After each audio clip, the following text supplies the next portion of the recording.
hello farting, hello Gedas or Gedas, I'm not sure how to pronounce your name, but I saw your comment about nice cue tips that made a difference. Oh, Simple Sam is here, just finishing eating his pizza. Thanks for bringing pizza for everybody.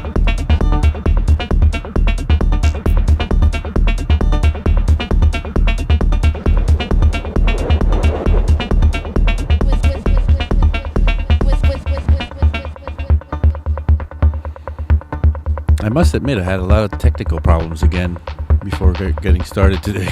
I don't know what it is. Sometimes it rains.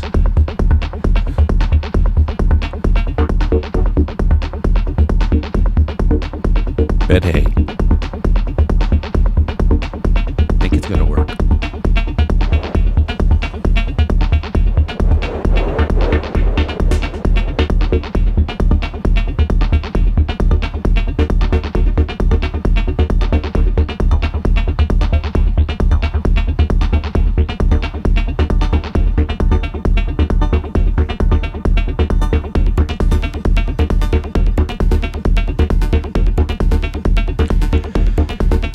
Well.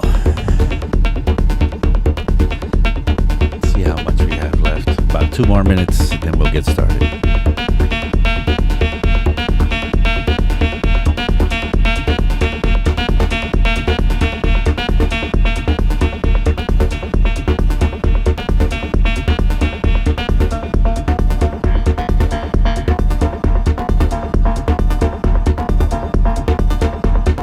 Jan Kalinowski is now smoking. Hot weather in Germany, I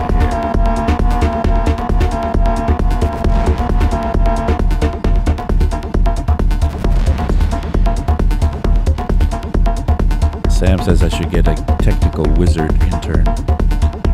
Sam, do you want to be my technical wizard intern?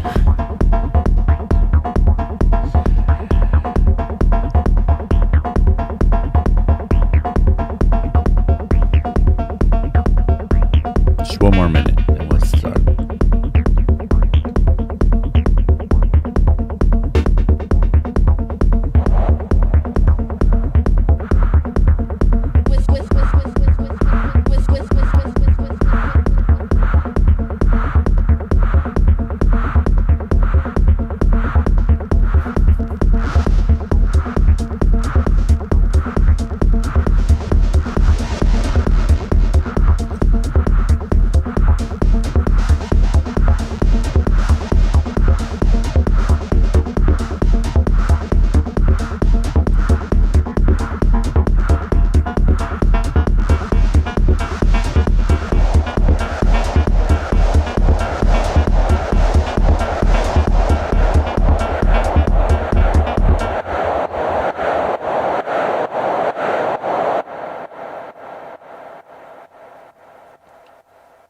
Okay, let's get started.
Hello, everybody. It's Abe Duque here again on Friday. Fun day, 1 p.m. New York City time. You're watching 343 TV. We are from 343 Labs, schools in Berlin, New York, and of course online. Come and check our website. Maybe you can take a class with us.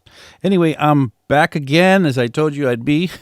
I'm trying to be here every Friday at 1 p.m., and actually most of the time am. I rarely miss my slot. Let's get right back into it. We were discussing last week, I had the name for a show that I came up with in the last minute, which was the Four Horsemen of Music Production. And funny name, but basically I was just trying to get at the four kind of main effects that you should be worried about if you're producing or mixing music. And, the effects are, and I'll name them now again, are EQ, compression, delay, and reverb. Now, they're not the only effects, of course. There's plenty of very important effects. But delay and reverb, EQ, and compression are probably the first four on the list. If you had to kind of settle on getting that ready for yourself, you would maybe just worry about that. Oh, let's see who's in the chat. Danica Becker's here. TI-80 Mark. Greetings to everybody, says Danica. Rashane. Hello, Rashane. Rashane is here again. Jan is here. Simple Sam is here. Farning is here. Gedas, I'm not sure how to pronounce that one, is here. Hello, everybody. Thanks for joining us again. And we're getting right into it today again. Danica says distortion. Distortion. We can talk about distortion, but distortion is everywhere, and a lot of these devices, the ones, the vintage devices that I've been discussing, distortion is actually a big part of what they add, the unintended consequences, the saturation. Saturation is distortion, right? Anyway, we will get into all that as well as we move our way through these devices. Okay, so back to this project from last week. I had this 909 that I broke up on the TR8 to control my my Ableton, which is pretty fun. Hold on, I just made my screen a little bit too big or too small. Hold on. I don't want that. I want to get that back in the right place. Jeez, look at that. Things go wrong when things go wrong. All right, let's put this back together again. I don't think it'll be perfect, but it'll be enough to get through this show, I hope. Yeah, that's pretty good. Okay. All right, so back to what we were doing here. I wanted to talk about the 909 that I broke up in here, and let's just play some sounds. So the 909 is playing, and I basically set up this drum machine to control the sounds on the 909 with the controls that are set up to kind of control a 909 on this thing, with the decay and snappy on the snare, and then maybe the toms coming in here, and maybe some hi-hats. I got close and open. I got the decay set up here, and the tuning set up here on the ride as well.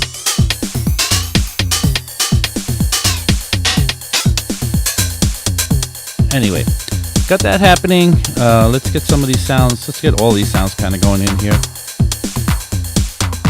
And let's get a little bit of what we were talking about last week. Last week was the first Horseman, which was EQ, and we talked about all the EQ, all the patterns that you need to kind of know what the difference is between vintage and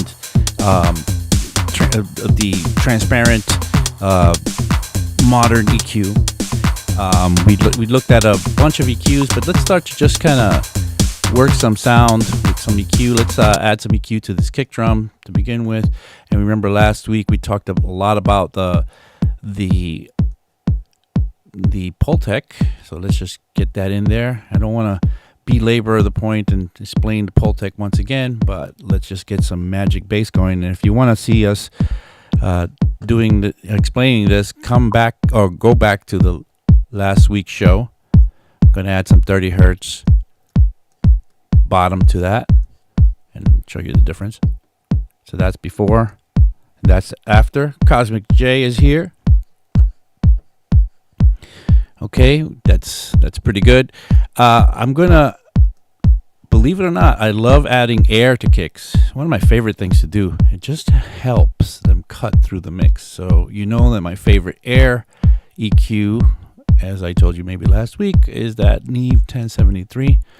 Let's get that 1073 in there to add high end to my kick. Yes, high end to my kick. I'm going to just turn this on and add a little. That's exaggerated right there. Just exaggerating what that sounds like. Of course, I'm not going to keep it like that, but just some of that. And taking that out, putting that back in. And in the mix, that kick is going to do a little more damage now. Let's work all these sounds by themselves. Let's do a little bit of EQing on the snare, on the toms. Let's go to the toms and let's grab a 1073. And maybe you could see that I'm very partial to vintage EQs. I like the nice parametric mids we got here. Okay, get that in there. Get that snare. Let's do something with that snare as well. One of the really cool EQs that I maybe didn't talk about much last week was the 550. We talked about the 560, the API 560, and it's probably my favorite of all the EQs, but this 550 is a very nice companion to it because it has a very nice asymmetrical EQ. And I just pick the frequency. I'm going to boost here, and then this lets me boost or cut. And you could really get, it's almost like a different snare every time I turn one of these knobs, which is really nice. Let's add a little top with that. Maybe too much top. And let's get to some. Let's leave this. The clap is always great by itself, isn't it? Let's get that. And I'll just do one more thing, add a little more 1073 to like hi-hats, just to get that hi-hat, kind of airy and nice and bright without being brittle.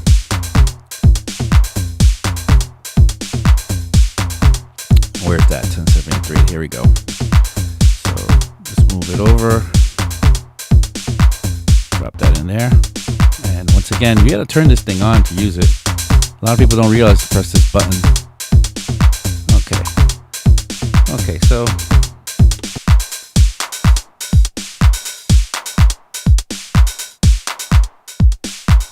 okay, cool. All right, what else do we have here? We have some other parts. We have some bass line here, maybe.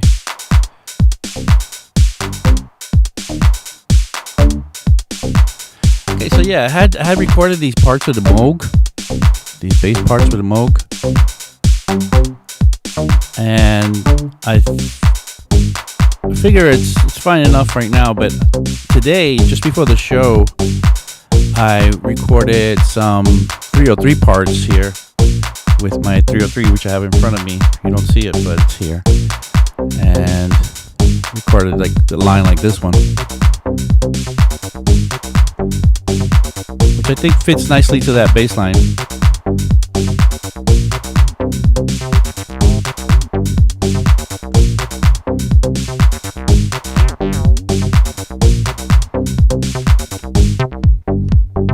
Let's just leave kick drum for now.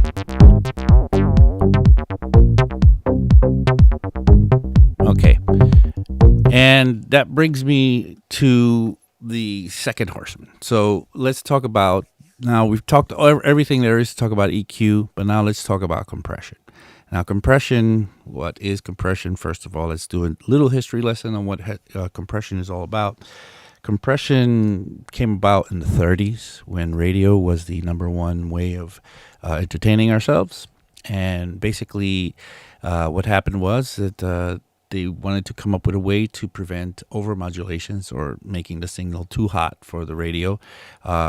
So that if there would happen, it would be kind of a safety net that would kind of bring down the audio when that would happen.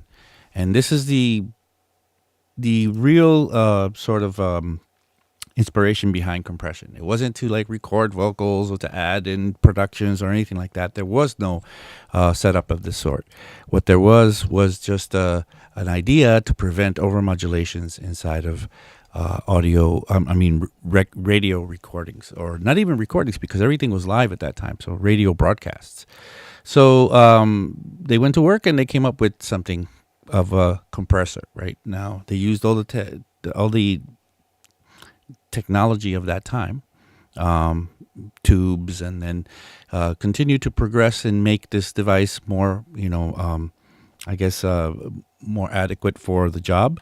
And all of the technology that kept on coming out, like let's say solid state technology, transistor technology, and they even tried some crazy things like like using photovoltaic cells for getting that compression action going. All these really, what happened was that we had a whole bunch of different compressors come out using different technique or technology to do the job of preventing overmodulations. So how do we work a modern compressor, and what happened? Well, compressors snuck into or didn't sneak in, but it got phased into the recording industry, which really wasn't anything in the 30s when it first came out. And then the recording industry became a bigger thing, and peaked at a certain, maybe at the year 2000 when Napster came out. But regardless, compressors started to take on roles of preventing not overmodulations, but in this time maybe preventing that things would get too loud, so that when you recorded to say magnetic tape, it wouldn't distort the signal, and you could keep kind of a safety net thing there going. And then techniques like realizing that if you had a lot of backing instruments on your recording, and say you wanted to take a vocalist and have them be prominent in that mix, that the problem was that with microphone recording, sometimes you would record very quietly and sometimes you record very loud. And when that would happen, with the whole band playing behind you, sometimes you couldn't hear yourself, and sometimes maybe you were too loud for the band even. So compressors took on a role to manage the dynamic range, so that we can keep a very clean sort of dynamic channel going, so that we can fit the vocal recording or any recording done with a mic to fit inside the dynamic channel that we needed to fit into. So now we use it today to do that and many other things. But let's talk about the basic mechanics of how a compressor works. So let's look at, I'm going to go on this channel here because I'm going to use compression there, but let's look at the Ableton compressor, because it's pretty much indicative of what a compressor is. So the Ableton compressor has, all the functions that you would look for in a modern compressor. So the first thing to understand is the compressor, what it does, its job is to lower the volume, lower the gain of the sound. So if things are getting too loud, it catches it and it brings it down. So how does it know when things are getting too loud? Where you actually set a trigger for that. The trigger, we call that the threshold. So let's say this is the audio, it's going up and down, and now it's getting too loud. We set a trigger at a certain point, and then the trigger gets breached, or the threshold gets breached, and the compressor now is meant to go into action. That's the deal. So when the compressor gets breached, the compressor should go into action. Now, what is it going to do? Well, the compressor has settings to tell it what to do. First setting to look at is this one here. It's the ratio. The ratio is how much compression is going to happen. Compression can go from 1 to 1, which is no compression, to, well, in this case, I think this compressor can do like 63 to 1 and then pass to infinity to 1, which is the most compression that this compressor can actually perform. What do these numbers mean? Well, if you cross the threshold, right, and you go over 2 decibels, at 2 to 1 compression, the compressor will bring it back down to 1 decibel. So 2 over the threshold means 1 down. At 4 to 1, if you go 4 dB over the threshold, the compressor will bring it down to 1. At 10 to 1, if you go 10 dB over the threshold, compressor will bring it down to 1. One thing to note about that is that the numbers, as they get higher in the ratio, so I'm turning this number here to like say 10, or it's 11 point, or it's 9 to 1 right now, 9 to 1. You'll notice that the numbers start meaning less as they get higher, meaning that if I go to 10 to 1, let me just type in 10 to 1, you'll see that the number, the movement of this needle didn't move too much. And then if I go to 15 to 1, you'll see that it didn't move that much at all either. It just kind of moved a little.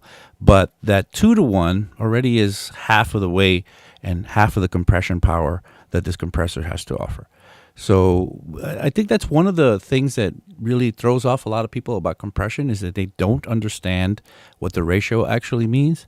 They figure that the ratio at 2 to 1 means it's a very light compression setting, maybe the lowest it'll go, and that at 10 to 1 it's like 5 times as much compression going on than at 2 to 1, but that's not the case at all. That is absolutely not the case at all. What you get is a compression that exponentially gets smaller and smaller and smaller and smaller, by still getting bigger, but the differences get smaller. As you could see, 14 to 1, now I'm jumping to 15, 18, and everything from here to like 63 happens in that little last bit right there. You see how, so, but by the time you get to the middle though, it's going to be 2. And 1.5, which is where I like to start compression, is going to be right here. So just understand that. Understand that when you use 2 to 1 compression, you're actually using half of the compression power in most cases, and that as you go up higher in the numbers, you really have to make bigger jumps to get more compression going on.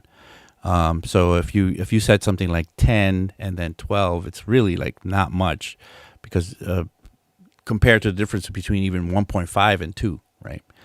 Anyway, just get that in your head, because that'll help you understand how much compression you could expect. And I think most people that I know have a problem with like hearing compression or feeling that it works the way that you think it's working. But the truth is that most people are expecting this kind of linear jump every time you add more ratio to the amount of compression that's going on. And it's not linear. It's kind of a logarithmic jump. Simple Sam says if you put on 2 to 1 and then the signal is over 6 dB over the threshold, it would reduce it to 3 dB over the threshold, right? Yeah, so yes, it would half it. So you could probably just take it and make it a fraction at this point and just put the 1 on the top and the 2 on the bottom. Because if you went to 10 to 1, you put the 1 on the top and the 10 on the bottom, and then you see it's 1/10 of that. And if it would be 100 to 1, well, you'd understand what's going on there. So yes, you're right about the way that you came up with that. So yes, the fraction is probably better seen as a fraction if you put the number on the right on the top, making that the numerator, and the denominator becomes the number that you that you set the compression to. Okay, so please understand that. That's going to change everything. That's really going to change everything as far as feeling what the compressor does. And understand that 2 to 1 is already a lot of compression. And that maybe if your compressor lets you, go down to 1.5. All right, what else do we have here? So we have ratio, which is, important to understand. It's an inverse relationship, says Danica. Yes, correct. So the next thing we want to talk about is attack. Attack is how fast the compressor is actually going to kick in and do its thing. So if the compressor has a fast attack, which means go this way, That means right now we're at 0.03 milliseconds. That means that everything happens really quickly within 0.03 milliseconds. Rashane says for the ratio, the higher you push it, for example, 10 to 1, are you crushing the signal more? Yes, you are crushing it more, but you're crushing it. But the advance as you go through the next number isn't as high as you think it is. It's not a linear jump. It's the jump is more of I guess you would say it's logarithmic, because exponential goes this way, logarithmic goes this way. So as you jump from 9 to 1 to 10 to 1, it is a little more compression, but the meaning of what the next number is going to be and the next number is going to be is always it's more compression, but less and less and less. So by the time you get to imagine by the time you get to 100 to 1, so if I went 100 dB over the threshold, what I'm going to get is it's going to bring it down to 1, but 99 to 1 is also going to bring it down very close to that. But 2 to 1 brings it halfway from that. So 2 to 1 is super powerful. The smaller the number, the more powerful it is. Inverse log, yes, I guess it would be an inverse log, says Danica. So let's move on. So attack, again, is how fast the compressor will kick in and do its thing. So if you have a very slow compressor, like you set the attack to 1 second, like I'm doing here, compression won't go on. It won't catch. It will never do its thing because, you didn't give it, enough of a chance to work fast enough. So we can work the attack accordingly for the material that we want. So if you're doing like a drum sound, which is a fast moving sound, let's grab a compressor on on the snare here, on this snare. And let's get that snare in there and drop a compressor in there. I'm going to put it in peak mode because that's measuring the louder sound, not the more average of the sound, which is the RMS. And I'm going to set the attack to 1 second and then set it to cross the threshold. And you'll see there's no gain reduction going on. There's no gain reduction. And as I lower the attack, gain reduction starts to begins to happen. Lowering it more. So at the fastest attack, it's going to catch real quick and catch everything. And as I slow down the attack, it doesn't have a chance to even grab it anymore after a while. Like here, no compression. Why? Well, it's too lazy of compression. So understand that when you want to compress something, you have to use the appropriate attack settings for the appropriate sound. If you're trying to get the beginning of your snare, you can't put a lazy attack on it. If you want to get the beginning of the snare, you better have a short enough attack so that it catches that. When would a lazier attack be a good thing? Well, maybe imagine like a choir singing, They sing and it swells up, and as it swells, the compressor has enough time to catch up and then do its thing. So that's that might help you understand where to apply the attack and whether it be fast or slow. Let's see. Is it better to use compression or EQ to clean it up? Clean it up, I don't know what you mean. EQ is going to do a different thing than compression will do.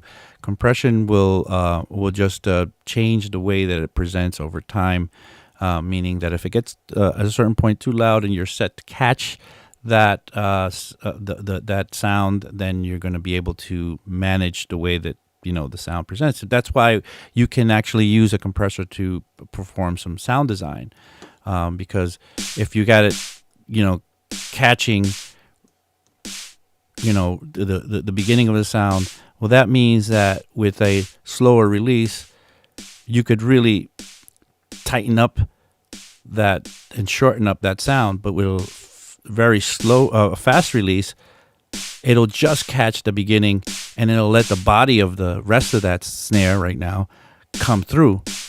So we can, these are, I would say compression is like a early form of transient shaping. Now transient shapers are a little fancier than that, but they still use the basic principles of what's going on here with compression. But you could, you know, direct yourself towards the transient, which is the beginning of the sound, or the tonal, which is the body of the sound, by working attack and release. And release is how fast it should let it go once the sound goes under the threshold. So we got this going. It's grabbing it. Let's make it grab right at the tip of the transient. And with a release that's very fast, it won't, the gain reduction will just happen quickly. Speed, get that release going longer, and look how long it grabs that whole thing. So let go, slow down the release, speed up the release, and you'll see very short compression action. So this is how we manage compression. So those settings are basic settings for the compressor, like ratio, attack, release, of course you could look at this thing called the knee, which is kind of making it compress a little bit before the threshold is breached. The knee, with a knee setting, you actually make compression begin a little before, sort of like a ramp up to compression, so that it make it less jerky. A hard knee would be a very will be no. Let's say the hardest knee would be no ramping up. It'll just, compression happens right at the threshold. A soft knee would be happening. Compression will be happening just the softest knee. In Ableton here, I could set this knee to like 18 dB. That means 18 dB under the threshold, the ramping up actually begins. This super soft knee. And I like to describe that as like a shock absorber. So when you hit a bump with your car, if you have a good shock absorber, you're gonna get a smooth reaction. If you don't have a good shock absorber, it's gonna be real hard, like you hit a wall or something. And that's what the knee can do for you. Anyway, so that's the basic use of compression. So let's talk about compressors that go beyond these. This one is, again, a transparent modern compressor. The reason I say transparent is that they try not to add distortion or saturation to the whole mix, because all the old compressors, as I told you, they were all developed by techniques and technology that was available in the time. So tubes and VCA circuits and transistor circuits and all sorts of things, and they all added this unintended, sometimes really great stuff, sometimes not as good, but sometimes the unintended consequences were even overshadowing the benefit of just the action of compression. So much so that for something like, say, a glue compressor, a lot of the times the engineers use it like a glue compressor. They'll use it in a way with settings that are like made to not let it compress. So ratio really low, the attack super lazy, the release super fast, so that it doesn't catch, and if it does catch, it releases real quick. And basically they don't want it to compress, they just want to have the circuitry, the modeled saturation that comes through putting it through that compressor, because it just sounded that good. TI-80 Mark says, I like the compressor view. That's the line icon in Ableton. The visualization of what going on helps you think. Says you a lot. I think you could see the knee and everything. Yeah, so I guess it's this one here where you could just see what the action is on the compression going on. Yeah, this does help kind of visualize what's happening there. But I'm going to move off of this compressor and I'm going to go to looking at more vintage stuff. And again, you might know that I probably prefer the vintage stuff to the modern stuff. The unintended consequences, that's what it's all about. So let's grab some of those. Let's look at let's go to that 303 sound that I recorded, because I wanted to compress it because I made it pretty lively and sometimes or pretty dynamic here. So it's like this is basic, then this is going to be much louder, and here as well, and here is going to be a different amplitude. So I wanted to kind of use some compression to kind of see what happens in here and if we can manage this a little better. So what I'm going to do is look for some compression. So let's find, and by the way, let's just say you're watching 343 TV. My name is Abe Duque. I stream on Fridays. My show is Production Basis, Basis, not basic. What's wrong with my voice today? Production Basics is my show, 1 p.m. Fridays. And Saturdays we have John Selway's Techno Saturdays at 1 p.m. as well. And also Tuesdays, every other Tuesday, we have Tetro Talks. We talk about anything to do with production. John does a lot of techno and electro. I do kind of more, anything else. And I'd like to do a lot of house music myself. And yeah, we try to, fill you in. But if you want more, come to our website. Check out 343labs.com. Maybe check out our class schedule. Take a class with us. We also have another product called 343 Studio, which is kind of a subscription-based thing, where we have all sorts of like mentorship and feedback sessions and collab sessions. And I have a thing called the Dojo there, where I do Ableton Dojo. We just kind of fool around with Ableton for 2 hours and just go anywhere it takes us. It's a lot of fun, and you should check it out. It's kind of a place where you could kind of work out your chops. If you've already got things going, but you need to, fill in certain blanks, come to 343 Studio. Anyway, let's see. Suli says, would a limiter work better for that 303? A limiter would work different for that 303, and we could talk about limiting for sure.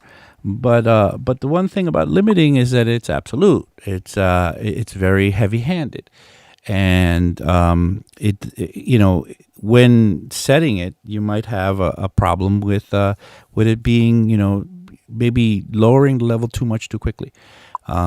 Since I like to say always that the limiter is the big dumb brother of the compressor, and well, let's get to it. Let's get to it, and we'll talk. So he says, do you keep in touch with Steve O'Sullivan? I don't know if that's for me.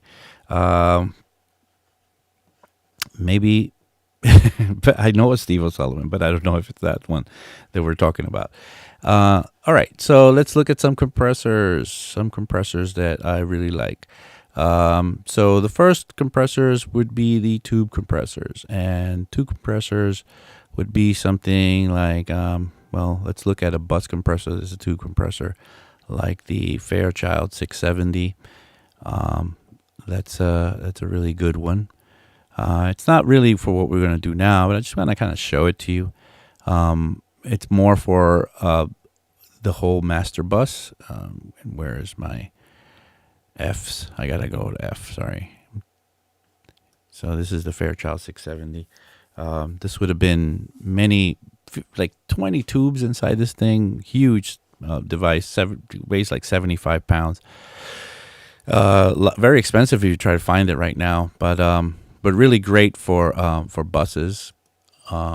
Let's look for another one. I'm just gonna stick to like the big classics. So another one. This is not tube. This is a FET circuit, which is the 1176. There's so many different versions of it. I think Yuri made the 1176. I guess in this case it's Universal Audio, but the 1176 is having this very special circuit called the FET circuit that everybody's tried to replicate and nobody's been able to. It's an amazing circuit, and it's not based on tubes. It's based on solid state. Most solid state compressors don't really do well, except the FET does really well. And let's grab another type just to kind of show off another type. That would be the Teletronics LA2A, Where is that thing? And just while I look for the LA2A, the 1176 has been a workhorse in the industry for decades, as far as using it, because you could use it for so many different things. It's very versatile. I'll show you in a second how not versatile certain ones are. This is the LA2A. This uses a photovoltaic cell. It's called an opto compressor because it uses the use of a photovoltaic cell to get it has a light bulb in it, and the light bulb gets brighter, and the light cell picks up that light brightness, and it applies the compression to the amplitude with that. This is amazing, but not very useful for things like drums or anything like that. This thing has, if you look, it just has peak reduction and gain, and that's it. There's no other way to control this. There's no attack or release or ratio even. It is what it is, and it's rather slow moving, and it's probably the best for vocals. It's a great vocal compressor. This one, although it's very, older compressor, still has some of the modern things that you recognize. Well, in this case, it has buttons here for ratio from 2 to 4 to 8 to 10. You see how it jumps very high, 8 to 10. That represents what I was talking about, or it kind of exemplifies what I was talking about earlier as to how the jumps go. That you can go from 2 to 4 to 8 to 10. That's a good way to see the way that you could set a compressor. It does have attack, and it does have release, and unlike the Teletronics, the LA2A. And then the Fairchild, once again, let's look at that one. That one doesn't have attack or release. It does have these attack and release combination things called time constants, but they're very rudimentary. They're not at all very subtle. You just pick one or two if you're working on music, and then you work the input gain and the threshold, and that's it. Okay, let's look at maybe one more compressor. For now, we can look at the glue compressor. That is probably another one of the very famous ones, the SSL G series, but I'll bring in the API kind of answer to the glue compressor, which is the 2500. This is a VCA compressor, just like the glue compressor is a VCA compressor, voltage controlled amplitude. And this compressor is very good on buses, and it's actually a very good all around compressor. All right, just showing you some of my favorites here. But what I want to do is I want to show you a technique that I like to use a lot. And if you come into my mixing and mastering classes, you'll see this technique being demoed. And I'm going to use these two compressors here. I'm going to use this Teletronics, and I'm going to use the LA2A. This is the LA2A. I'm going to use this 1176. I'm going to get rid of this Fairchild. And I'm going to do something called series or serial compression, which is using two compressors to do the job of one compressor. So basically, you think of compression, you think, I'm going to put a compressor on something. And then you expect the compressor to deal with all the problems that you're, throwing at it, which is fine. And the compressor, depending on, which one you choose, will do it according to how it does it best. This one here, the Teletronics, will be dealing more with averages, average things that happen more often, and not peaks. Definitely won't catch your spikes because it won't be fast enough. It's a very slow moving compressor. And then this one can deal with both. It can deal, you can slow down the attack or speed up the attack, which is really good. So what we're going to do is we're going to break up the job of compression into two different compressors. We're going to have one compressor deal with the peaks, the quick moving stuff, and the second compressor to deal with the very slow moving stuff, the stuff that hangs around, or sometimes referred to as RMS, root mean square. And we're going to set the first one to be the one that deals with the peaks. So basically what I mean is these louder parts, these louder bits, I want to make them come in and rein them in. So I'm gonna take it here and here, where that would there would be some peaks here to deal with and some more. Okay, I'll do a little more. I'll do here to here, and I'm gonna set up a channel right next to it to show you what happens when I actually do compress it and re-sample it to show you what happened to the peaks. So playing it again. So here it gets louder. You see that peak? It sounded much louder. It'll happen again now. Loud, fast peak, right? So what we're gonna do is we're gonna set it up so that it catches loud peak. So we're gonna set the attack to very fast attack. And the threshold is set in here with the input knob. So as long as we see some movement here in that needle, we know that threshold is set. It's pretty high, so it's going to be a pretty high threshold setting, meaning it's not really going most of the time. It's only going when the louder stuff happens. See how that kicks in when the louder stuff happens? And we're going to set the release to a very slow release, so it's going to catch it and hold it, just to make sure it takes care of that. And we're setting the ratio very high, so when this is catching, like now, it's going to really squash it down.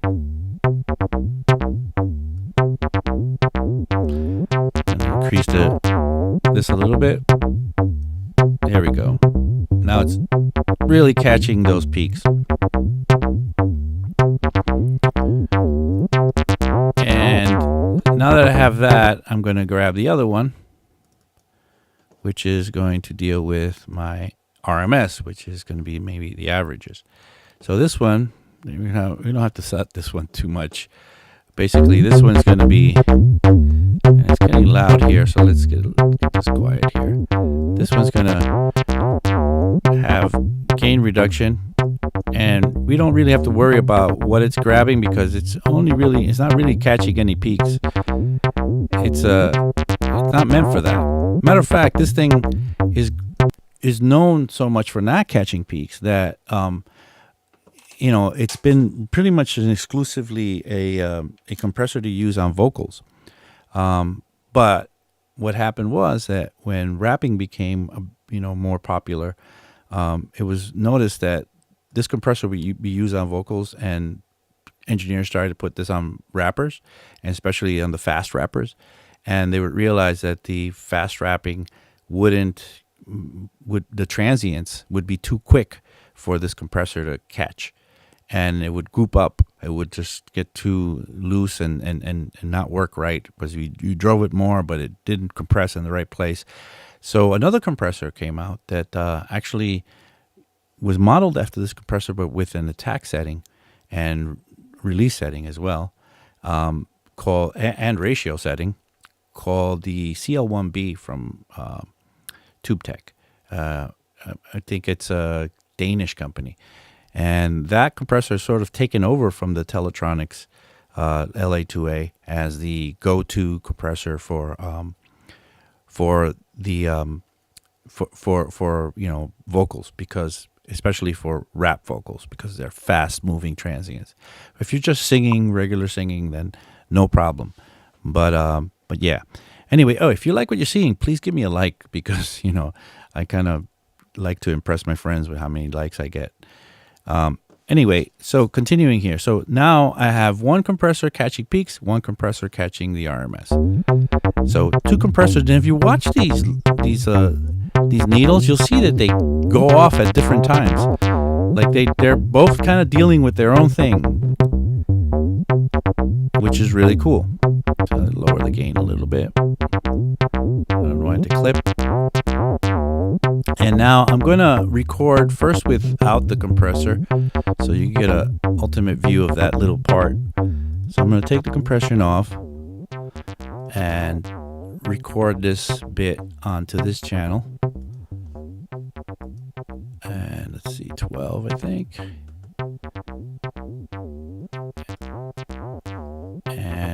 get that going.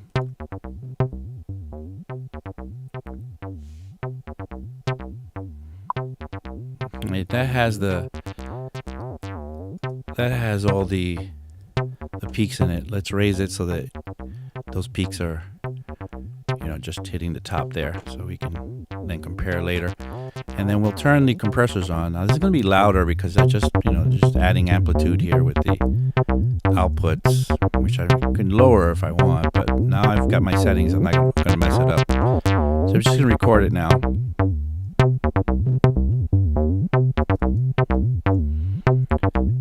And that should be enough to kind of show what's happening here. So you have this first recording, which has still very high peaks considering, and I'll lower the other one so it matches. And so you see how the peaks have been, these are the original, and now how they have been evened out in a very nice way. Actually, it's very even if you see what happens. So there to there. And this is the compression at work here. And what we did is referred to as series or serial compression, using 2 compressors or more. You could use more than 2 to get this job done. So so that's it. Let's look at the chat. Some things were being said in the chat. Rashane's talking about the dojo being great. Yeah, Rashane came to the dojo the other day. We had a great time. I think we're going to do it next Wednesday. So come sign up and join us next Wednesday for the dojo, the Ableton dojo. Let's see what else is going on here. Eventide is nice. Yes, Eventide is nice. Let's see. I've seen I've seen people press all the ratio buttons at once. What does this achieve? Yeah, that's a funny thing. If you look at, by the way, like if I look at the Waves version of the 1176, they have a button called All on it, which lets you press in all the buttons at once. Yeah, engineers did that, and it would have a special compression setting then. I don't know exactly what it did. Nobody does. But what happened was that it wouldn't sound like any of the other settings.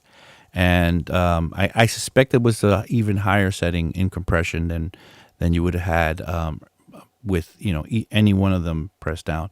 But yeah, what they would do is come in and click in all the buttons here to get the that kind of hack. It was kind of a hack then, but it was so much known and used that Waves actually. Let me see if I have it.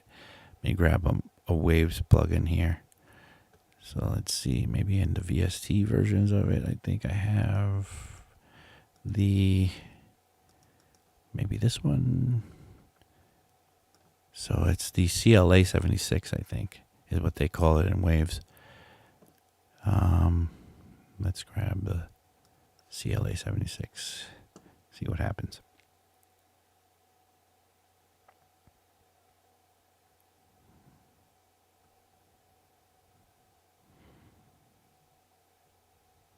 It's taking a little while to load up here.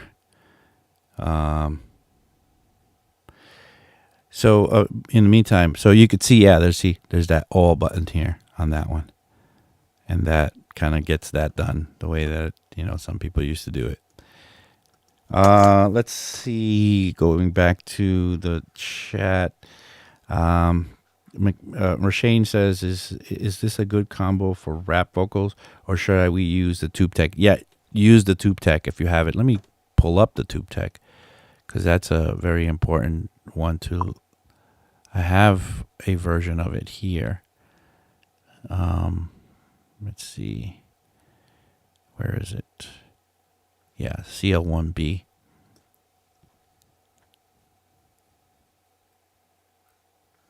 And yeah, there it is. So this thing here is probably the most modern, vocal compressor there is. If you had to buy something right now, I'd buy this. just because it could handle a lot more than just regular vocals. It could do everything the Teletronics can do, but it can also do thresholds and ratios and releases and attacks, which, what do you have here? In a way, I love the old way of setting up stuff where, things are just, gain and peak reduction, kind of just like, quick to like get going. But, it's very nice to have, these controls. So get this. If you were thinking about getting one thing, you can get this, and you could actually do the series compression with, with one of these things. I mean, with two of these things, because you could set the settings to get the peak and the RMS on both of those, two of the same compressors. So, okay, now let's go back and see what we got with the sound going on here. Oh, it's got some sort of random part there. That's what I call it. Okay, I'm just going to keep that compression on there. I'm going to erase the ones that... And then I got that other bass line that Cool, so let's see. Let's work these sounds. Get some hi-hats in here. Nice to play with the decay and the tuning. Some little ride.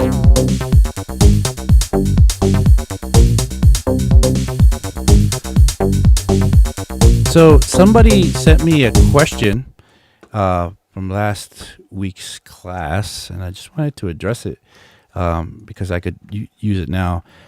So Miles Kane asks, "Hi Abe, you asked for some questions in the comments. I would love to know how to best use delay to enhance a groove. Most times when I try to do it, the results are too loose or make the track funkier. Too loose to make the track funkier or groovier. I need to tighten things up." So yeah, let's add some delay to, let's say, this mode part here, and let's go through what you can possibly do with delay. Now, delay should be one of the next Horsemen we discuss, so we'll start with this today, and we'll keep it going next week. But let's grab the delay device in Ableton. And the way that this is set up, it's so just a couple of things to note about delay. Depending on what you can have a mono delay that just has one tap, just one repeat. Most of the delays that you have is going to have at least two repeats, one for left and one for right. Feedback basically means that it's going to feed the sound back into itself again, and you're going to get a repeat happening. And with no feedback, the repeat happens once. With more feedback, the repeat, you get that longer tail going on. The way that Ableton sets this up, it sets it up in 16th notes. So let's set up 16th notes. And we're basically doing a mono tap. So 16th note mono tap. And that's cool, but I get the idea. Not very groovy, because it's 16th notes right on the grid. Let's add more feedback. But one thing that you can do is maybe separate these two and start to move one off the other one. Let's take all these other parts off of there. And let's take the 303 out of there for a second. What we can start doing is staggering left and right by percentage points.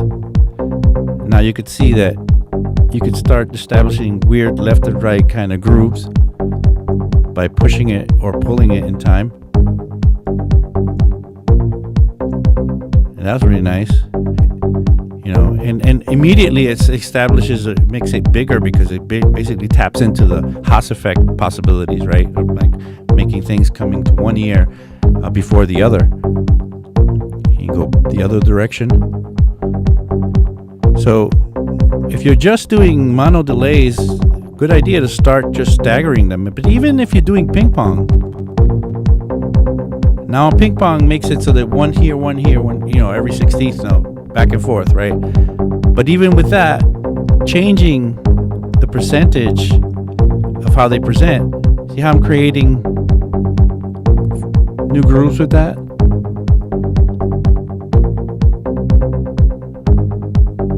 And this is not on the grid anymore. It basically is still following the grid in the sense that the values are still 16th note values, but it's definitely, adding a bit of a groove or swing to it because of the fact that it's not, they're not both on top of each other. The other thing you could imagine doing to create this is actually going to time, like going directly to time-based effects. So right now we're just freehanding it. When I started, back in the late 80s, when I bought my first effect unit, you'd have to kind of do a little bit of math with the BPM divided by 60 seconds would give you the milliseconds that you would have to set up for your because your delay units, in the late 80s didn't sync up the way that the ones in your DAW do now. You take that for granted. Back when I started, it was really you had to type in exactly the number so you can get them right. But the good thing about this, and I'm going to link them together, is that you can now maybe freehand a number that just kind of feels right. And let's just move.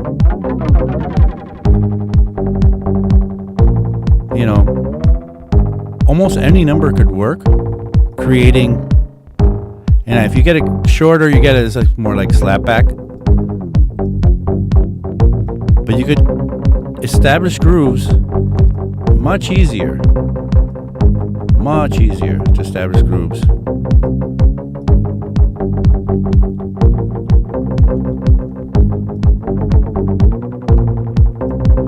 With just freehanding it. And if you break up one and the other, making left and right do their own thing, you can go pretty out there with it. Let's set something and keep it. Let's bring in some of the other parts then.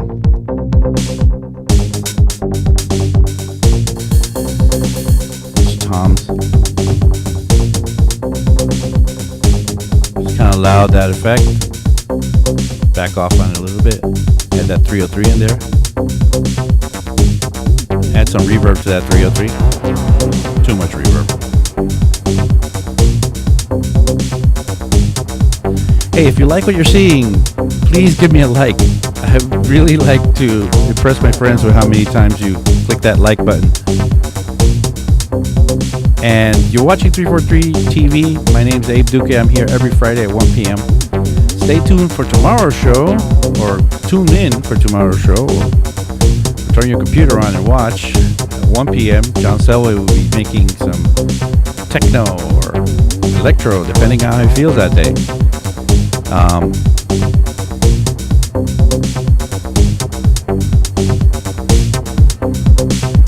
I will be back next week, and I will be finishing off this series talking about delay more and reverb and how we should and can apply it to our tracks.